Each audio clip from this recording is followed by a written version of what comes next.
Leo inabidi mimi na wewe kwa akili ya kawaida tuangalie, je, dunia inakwenda wapi na vipi itakuwa hatima ya dunia.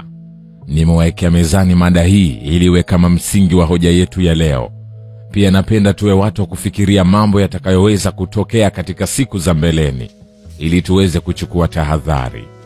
Mara nyingi huwa tunasikia kuhusu kuharibika kwa teknolojia. Je, kitu gani kitapelekea hadi teknolojia iharibike? Itakuwa kama hivi: Marekani, Urusi, China wanaongoza kwa kuwa na satellite za kijeshi. Na kwa upande wa Urusi, yeye ndio alianzisha mfumo wa satellite ziwe na uwezo wa kubeba makombora ballistic na nuclear. Pia Urusi ndio nchi ya kwanza kufanya majaribio ya kudungua, kuharibu na kuishusha satellite yake, kisha ikafuatiwa na China, Marekani na India baadaye. Kipindi Urusi anafanya jaribio la kudondosha satellite yake, Marekani na muungano wa NATO ziliona ni tishio kwao na zilitoa lawama kwa kumlaumu Urusi kuwa asifanye anga ya satellite kama uwanja wa kijeshi. Lakini pia Urusi alifanya hivyo baada ya kujua Marekani nayo teknolojia hiyo anayo, ila Marekani sio watu na mshirika wa kuaminiwa. Hivyo nguvu iliyokuwa juu katika satellite zote za kijeshi zina uwezo wa kuharibu dunia kwa kutumia mfumo wa mwanga wa silaha ya laser. Laser ni silaha ipo katika satellite za kijeshi. Uwezo wake ni wa nguvu ya nyuklia na ina uwezo wa kutubua ardhi na kuleta tetemeko kubwa la ardhi, lakini yenyewe haina mionzi ya nyuklia. Hivyo kama vita vya angani vitatokea, basi Urusi na China pamoja na Marekani wanayo teknolojia kubwa ya kudungua satellite zote za kijeshi zilizotanda angani, pamoja na kituo kikubwa cha kimataifa International Space.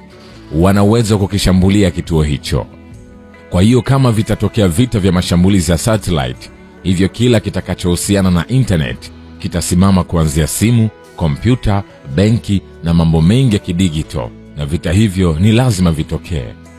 Hivyo basi vita vya mwisho dunia au vita vya tatu au vita vya nyuklia sio tu vitakuwa ardhini, bali vitakuwa ardhini na angani. Tukiachana na hayo, njoo katika madhara ya kuiwekea vikwazo Urusi. Leo hapa mezani tutajadili nchi hizi: 1. kuhusu Uingereza; 2. Marekani na China; 3. Ujerumani. Tuanze na 1, ambayo ni taifa la Uingereza. Uingereza ni alama kuu ya uhai wa nchi za Ulaya Magharibi, huku ikifuatiwa na Ufaransa pamoja na Ujerumani. Nchi hizi tatu ni kama alama ya nguvu. Hivyo basi kama itatoweka alama hii ya nguvu, basi itakuwa ndiyo sababu ya kupotea kwa Uingereza, Ufaransa na Ujerumani. Kwa mfano, Ujerumani hataweza tena kuwa na uchumi mkubwa bila ya gesi ya Urusi. Pia matokeo ya Ujerumani kuachana na nishati ya Urusi yatakuwa mabaya kama vita vitaendelea. Pia kupotea ukuyumba kwa mataifa hayo kiuchumi italeta maana nchi za Ulaya Magharibi zote zitapotea. Kwa hiyo Urusi atakuwa kama kapigilia nyundo kichwa cha Ujerumani, na hii italeta maana, yani Ujerumani atazibuka masikio kisha atafyetuka katika maisha ya baadaye. Pia Urusi anafahamu mataifa haya ya Magharibi kuliko mataifa ya Magharibi wanavyoifahamu Urusi. Pia naomba tuelewe, vikwazo walivyoviweka Marekani na Magharibi haina maana kama vimuathiri Urusi. Hapana, vinamuathiri sana. Lakini je, nani anayekewa vikwazo hivyo? Na ndio maana Urusi yupo katika mpango wa kuhamisha masoko yake barani Asia. Kanuni inasema huenda anayedhurika ndio anayepata faida. Ndio, pia ushahidi wa kusema Urusi anafahamu mataifa ya Magharibi ni kama hivi. Kumbuka Rais Putin alivyozungumza kuhusu Ujerumani kupeleka vifaru vyake Ukraine, akasema waache wapeleke, lakini sisi tunacho cha kujibu, kwani hatutopeleka vifaru vyetu katika mipaka yao, lakini watambue vita vya sasa na Urusi vitakuwa vita tofauti kwao. Mwisho wa kunukuu. Dhamana ya usalama wa bara la Ulaya ipo chini ya Marekani. Hata Ufaransa naye kwa asilimia kubwa uchumi wake umeshikiliwa na Marekani. Kwa mfano, leo Marekani inaingia katika vita vya wenyewe kwa wenyewe, huku Ujerumani ikipoteza kwa kiasi kikubwa baada ya kukosa nishati ya gesi ya Urusi na soko la mafuta kupungua duniani kote. Hivyo hebu vuta picha. Je, nini kitatokea? Hii itakuwa kwa Ujerumani kwake kama fursa ya kurudisha nguvu zake za kijeshi ili arudishe nafasi yake ulimwenguni. Kipindi hicho lazima tujue kama Ujerumani atakuwa mshirika mkubwa wa Japan, maana hawa ni ndugu wa kimkakati. Swali: nani ataleta utulivu Ulaya? Marekani kama mshirika dhamana wa utulivu wa bara la Ulaya na umoja wa nchi za Ulaya. Kinachowezekana kwake yeye azidishe ushirikiano bila kujihusisha na tuhuma yoyote katika maslahi ya mataifa haya makubwa. Kama inavyoonekana kwa sasa, Marekani na Uingereza njama zao ni moja, huku wakichochea na kudhoofisha uchumi wa mataifa mengine na kuonesha kuunga mkono taifa moja na kuacha taifa jingine. Pia baadhi ya nchi za Ulaya zinamwona Marekani kama big brother, huku inaweza zikatokea katika maisha ya baadaye baadhi ya nchi za Ulaya zikamwona Marekani kama adui anayeweza kudhuru na kudhoofisha maslahi ya mataifa mengine. Kwa mfano, kama vita vya Urusi na Ukraine vitaendelea kwa miaka mingi zaidi, huku uchumi wa Ujerumani na Ufaransa ukazidi kuzorota, kwani vita hivyo kwa kiasi fulani uchumi wa Marekani upo imara ukishindanisha au kitofautisha na Ujerumani na Ufaransa pamoja na Uingereza. Je, nani anaweza kujua nini kitatokea katika maisha ya baadaye?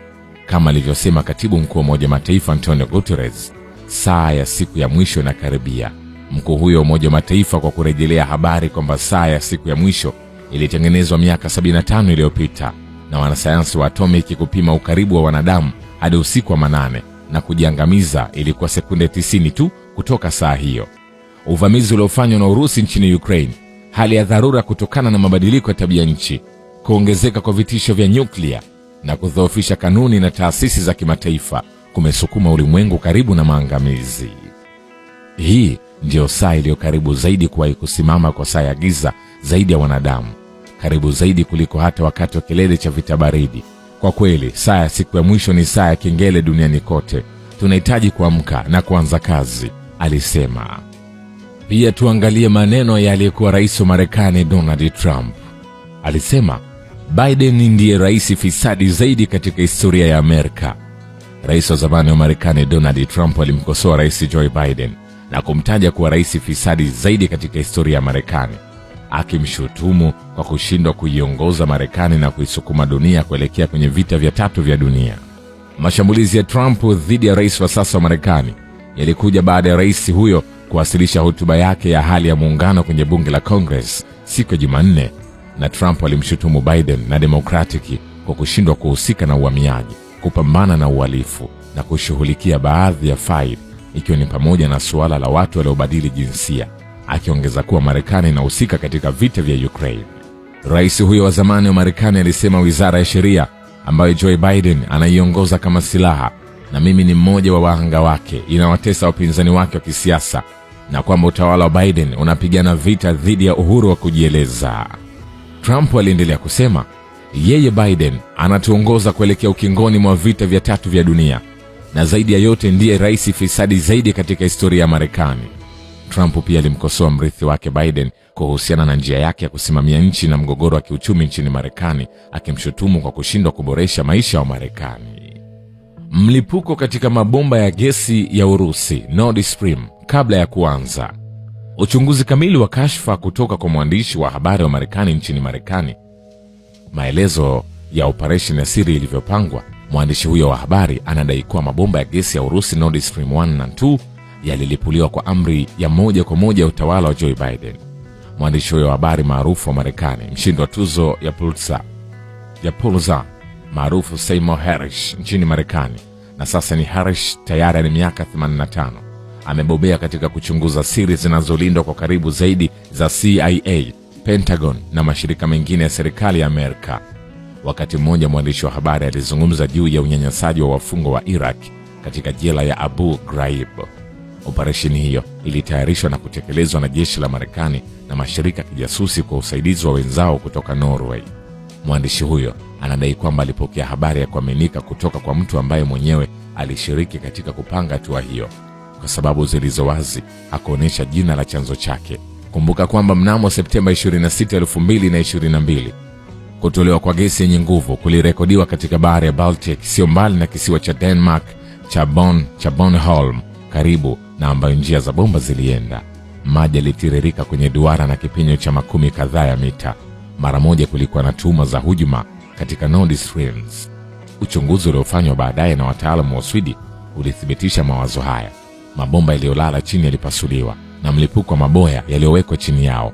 Huko Marekani hawakuficha furaha yao juu ya kile kilichotokea, lakini walikanusha kabisa kuhusika kwao katika hujuma, na sasa uchunguzi wa Hersh unatuwezesha kupata picha wazi ya jinsi ilivyotokea. Hii si jambo la watoto. Tangu siku ya kwanza za kuwepo kwake, Nord Stream 1 ilitazamwa na Washington kama tishio kwa utawala wa Marekani, anaandika Hersh. Urusi sasa ilikuwa na chanzo cha ziada cha mapato, na Ujerumani na sehemu zingine za Ulaya Magharibi zikawa tegemezi zaidi kwa gesi asilia ya bei rahisi ya Urusi, na hivyo kupunguza jukumu la Amerika katika kusambaza malighafi kwa ulimwengu wa kale. Nord Stream 2 ambayo ilikamilishwa mnamo Septemba 2021, ikiwa itaidhinishwa na wadhibiti wa Ujerumani, ingeongeza mara 2 ya kiwango cha gesi hii ya bei nafuu kwa Europa, ikitoa kwa mfano zaidi ya 50% ya matumizi ya kila mwaka ya Ujerumani.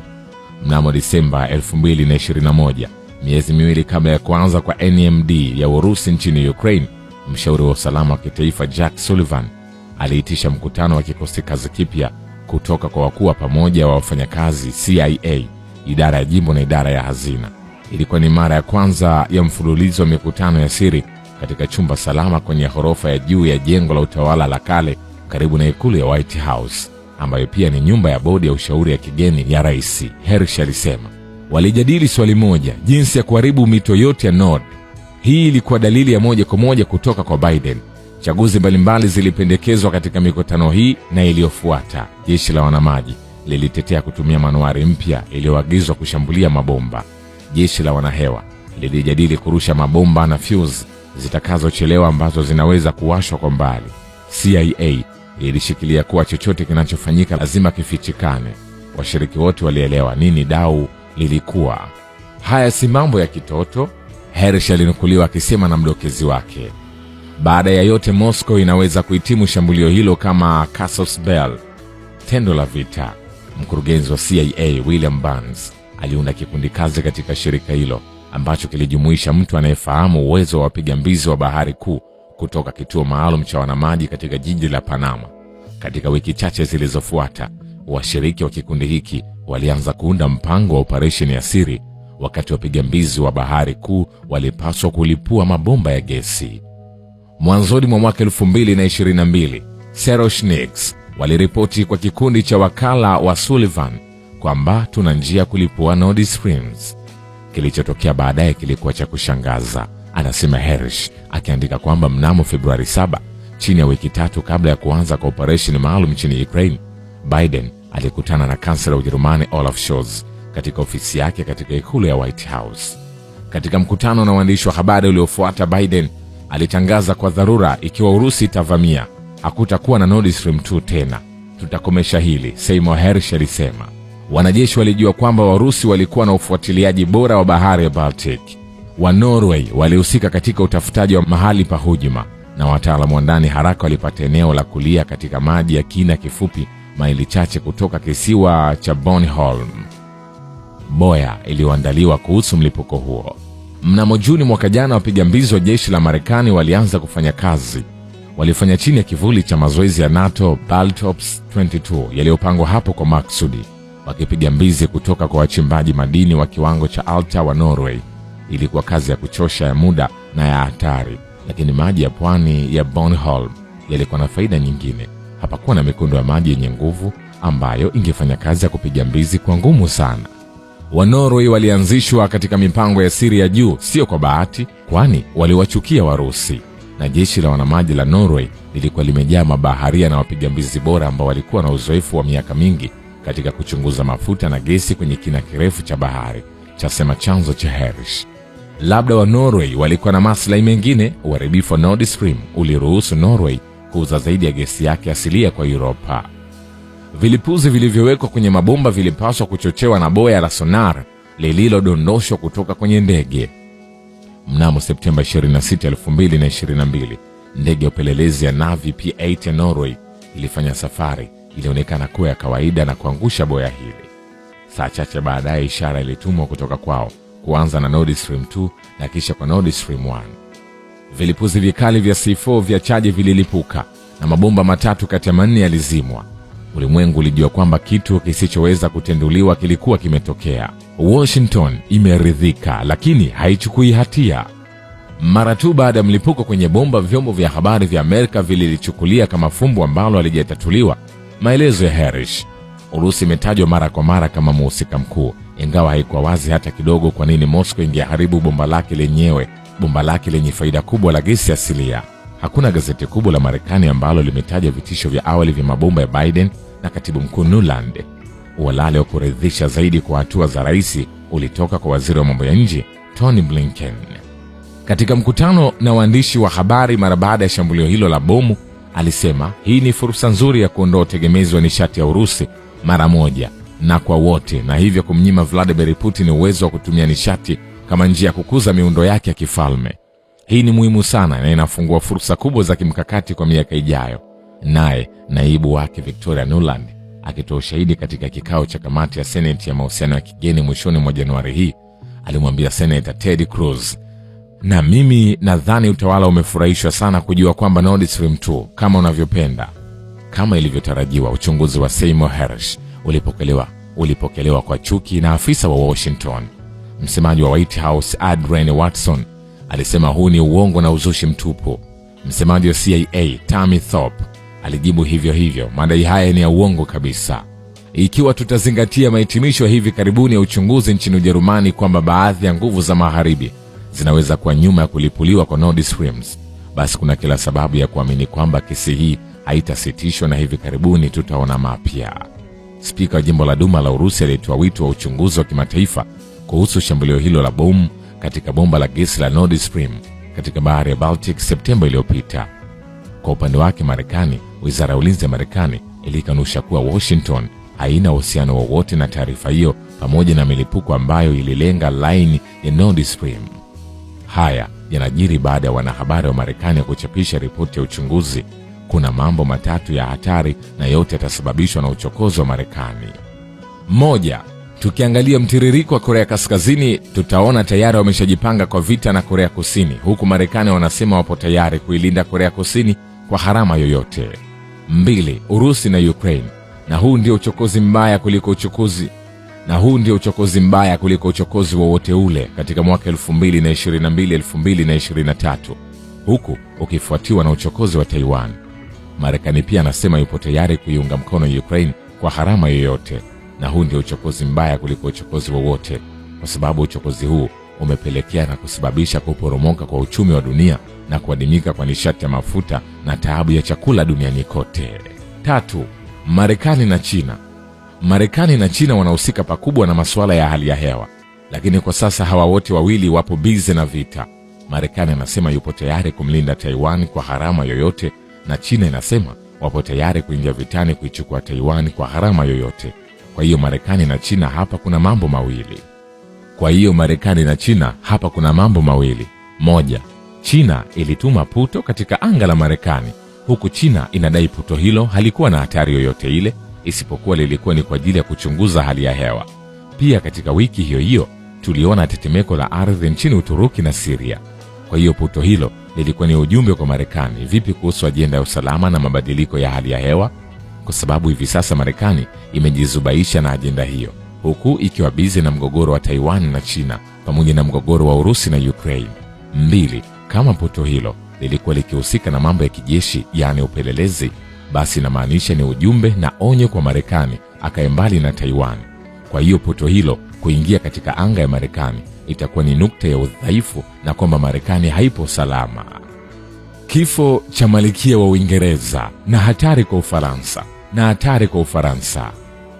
Lakini kwa masikitiko tumeona ishara mbaya zikilenga taifa la Ufaransa baada ya kupoteza ushawishi wake katika bara la Afrika, baada ya kukalia au kuweka kambi zake za kijeshi, au tunaweza kusema balozi zake katika nchi za Kiafrika kwa muda mrefu kama koloni. Lakini leo ni jambo la aibu, nchi hizo hazitaki tena uwepo wa Ufaransa ndani ya nchi zao. Je, kuna jambo gani, au hii ni alama ya nini? Lakini pia mwaka 2022 ilikuwa unatupa na kutuelekeza namna ya kuchukua tahadhari za kuja kuisha kwa mwaka 2023. Tukija katika tukio kubwa lililotokea katika taifa la Uingereza mwaka 2022, tukio la kufa Malkia wa Uingereza. Tukio hilo lilitokea ili kuwapa nafasi Waingereza, nafasi ya kujitathmini. Je, walipotoka ni wapi? Wanapokwenda ni wapi? Pia ni kipimo cha kujitambua. Je, wao ni nukta ya udhaifu au nukta ya nguvu? Kwa mfano, mimi na wewe tutajaribu kutafakari kwa mambo haya juu ya hatima ya Uingereza. Je, tutahisi nini juu ya taifa la Uingereza? Tutizame mambo matatu. 1. Kabla ya kifo cha Malkia, alijiuzulu waziri mkuu mwanaume Boris Johnson na kumwachia waziri mwanamke Liz Truss. Kisha baada ya siku za mbele ukatangazwa msiba wa Malkia baada ya kufanyika mabadiliko hayo. 2. Baada ya kufa Malkia, alijiuzulu waziri mkuu mwanamke Liz Truss, aliyeingia madarakani baada ya siku kidogo tu kabla ya kuaga dunia Malkia Elizabeth. 3. Baada ya kujiuzulu waziri huyo mwanamke mwenye asili ya Uingereza, anakuja waziri mwingine mwenye asili ya India, Rishi Sunak. Hivyo mabadiliko hayo, tofauti ya uwaziri, ni siku chache tu baada ya mrithi wake. Na kama tutapima, basi hata taifa dogo tu alitoweza kufanya mabadiliko kama hayo. Sasa tutafakari jambo hili. India ilishawahi kuwa koloni la Uingereza, yani Waingereza walishawahi kulitawala taifa la India, lakini leo mtu mwenye asili ya India anatawala taifa la Uingereza. Yani imekuwa kinyume chake. Pia taifa lililokuwa linatawala leo limekuwa ndio taifa dogo kiuchumi na dogo kwa idadi ya watu. Kwa mfano, Uingereza ina idadi ya watu milioni 67, wakati India ina idadi ya watu bilioni 1.3. Hii ina maana gani? Kwa hiyo kama tukifungua mawazo yetu kwa mitazamo ya falsafa, kuna mambo tutaona kama ishara na alama inayoonesha mwisho wa taifa la Uingereza umeshafika. Kwani mshale mkubwa sana na mshale mdogo unazidi kusogea. Tukiona maana umri na nguvu hazirudi nyuma. 2. Ujerumani. Ujerumani kwa sasa yupo katika kipindi kigumu. Swala la Ujerumani kuachana na gesi ya Urusi, hilo ni jambo baya, kwani itakuwa ni vita vya baadaye kati ya Marekani na Ujerumani kwa sababu ya gharama nafuu na rahisi ya gesi ya Urusi, huku bei ya gesi ya Marekani ikiwa ipo juu. Hivyo kulitakiwa kuwe na busara na uchunguzi wa hali ya juu katika swala hilo, kwani Urusi ishajua uharibifu wa mabomba ya gesi ulikuwa mpango wa Marekani ili aivutie Ujerumani katika soko lake na kuachana na soko la Urusi. Hivyo bado Ujerumani yupo kwenye mtego na anatakiwa jinasue katika mtego huo, arudi katika soko la Urusi na gesi yake, au aende katika soko la Marekani. Kwenda katika soko la Marekani inamaanisha awe kibaraka na mtumwa wa Amerika na asiwe na maamuzi wala asiwe na kitu cha kufanya katika siku za baadaye. Pia Ujerumani kuacha nishati ya Urusi ni jambo hatari na litakuja kujenga historia mbaya. Kwa mfano, tuangalie hii. Kipindi Ulaya soko la nishati linayumba, huku Uturuki ni nchi kubwa katika bara hilo, pia ipo katika muungano wa kijeshi wa NATO, imepatwa na janga la tetemeko la ardhi. Kwa muda mrefu hatujawahi kuona barani Ulaya kutokea kwa tetemeko la ardhi. Hivyo tukio hilo lilikuwa ni ishara ya kuwazindua wazungu kurudi katika kujenga uchumi na kuachana na vita, kwani huo sio muda wa vita, lakini akili zimefungwa. 3. Ufaransa. Ufaransa yeye hana nyuma wala mbele, kwa sababu Ufaransa ni moja kati ya nchi zilizomwekea vikwazo Urusi, kwani vikwazo walivyoweka sio tu kumwekea Urusi, bali wamejiwekea wao wenyewe kwa sababu ya hitajio kubwa la dunia kwa Urusi, kwani Urusi ni nchi tajiri na inahitajika sana kuliko wao kuhitaji dunia.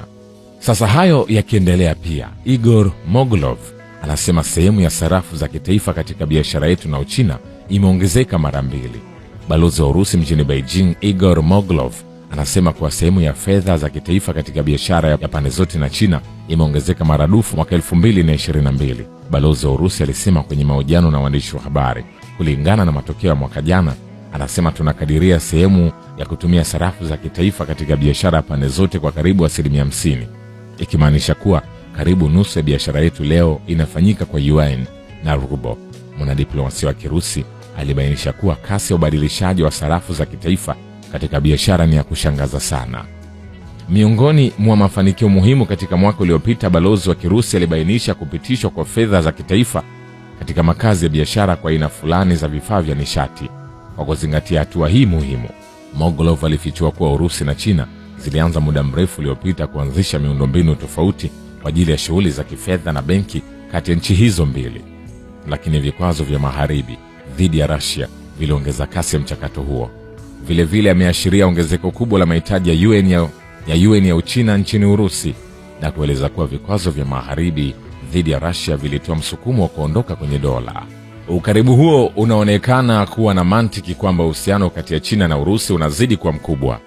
Kulingana na mahesabu ya Beijing na Moscow, mpinzani wao ni mmoja, hivyo uratibu ni muhimu ili kukabiliana na changamoto ya pamoja.